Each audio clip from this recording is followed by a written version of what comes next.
the last video we covered making this type of core, which was the Mark I core, and as a result of that core I had a few failures in more than one way, but the net result was that during the casting the core wasn't able to maintain its position and it kept on drooping like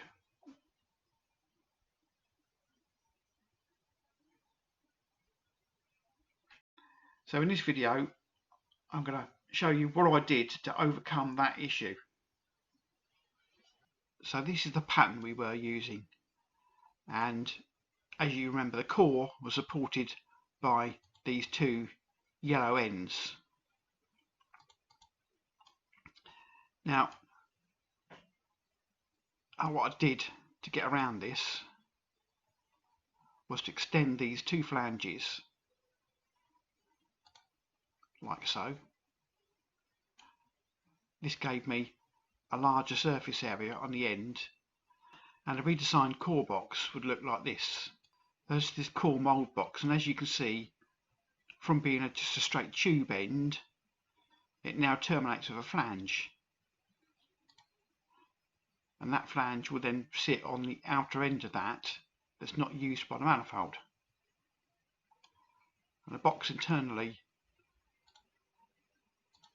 is in three parts. There you can see the core mould sitting there,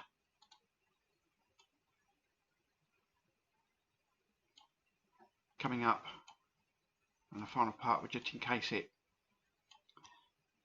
This produced a core looking like this. And as you can see, the support on the ends is far greater. Once sat in the sand, this can no longer droop without pulling this large surface area out, which makes it very difficult for it to do. So I have my three parts for my core pattern, so I'm going to assemble them. They've all been powdered, so I'm going to put them together and run that up with a new core mix.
old core,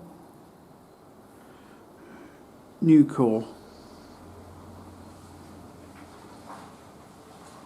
Here you can see the mould fresh out of the well, it came out of the oven actually, and placed in place. And as you can see, I've got the feet upright.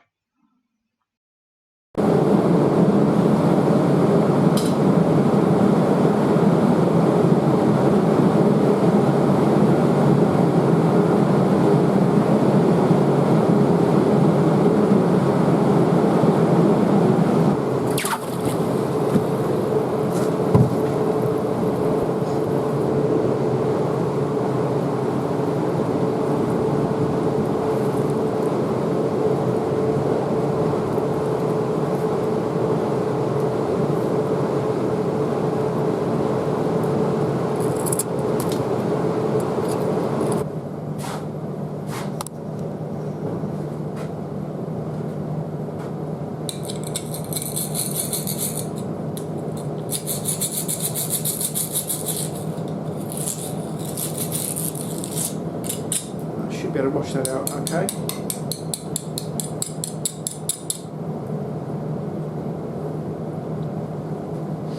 Alright, get them cut off.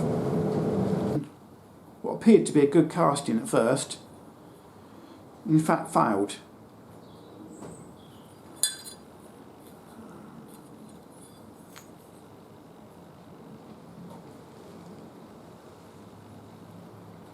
So,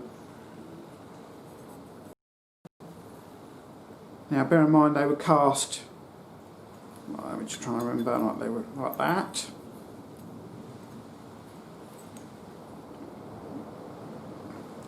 And I had vent holes here and here, and it all appears to be good and solid here.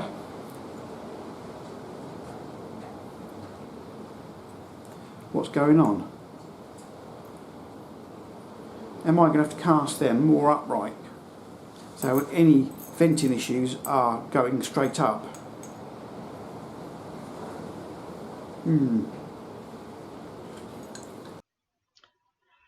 So this is the part you just saw being cast, and this was the issue that occurred. Now it was casting in that position, unlike the video. I wasn't quite sure, I couldn't quite remember which way up it was. But in conversation with Martin, if you don't know Martin's old Foundry man, we came to the conclusion that it was at the very least shrinkage, which was understandable because my gate is very large, too large. Being in a hurry, I really hadn't paid that much attention to what I was doing, and whenever anything goes wrong, I do actually just drop Martin a line, because he's got years and years of experience, and it's always good just to fire a question at somebody and tell them what you think, and just to confirm that you are doing the right thing or you've got the right idea. I did wonder whether it was venting, and in part we both concluded it could well be part of the cause. Because it was laid like this, any venting that occurred within the core had to come out of either port. I don't know whether that's best the right way around, yeah. So any venting would have to come out of either exit. So in part it's that, and I think the gate and the runner was too large and it held too much heat for too long. Basically, the gate really didn't need to be that big. It's that, or I needed to put in a riser to help prevent this happening. I think in the end I tried a riser, and I think that by the end of it I was actually just using a smaller gate.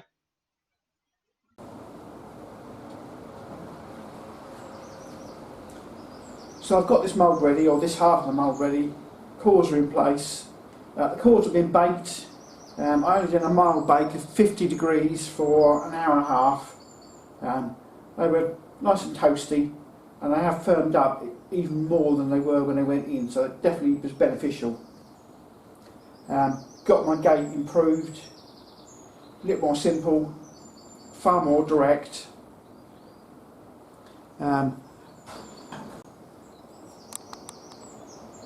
I haven't quite finished blowing this out yet, but as you can see, I've vented well in the top here, and I've even gone so far as putting a little vent channel into the top of the main vent hole. I've gotten paranoid that this is going to cause a problem. Having had a failure already, I don't want it happening again. So this should be all ready when it's cleaned up.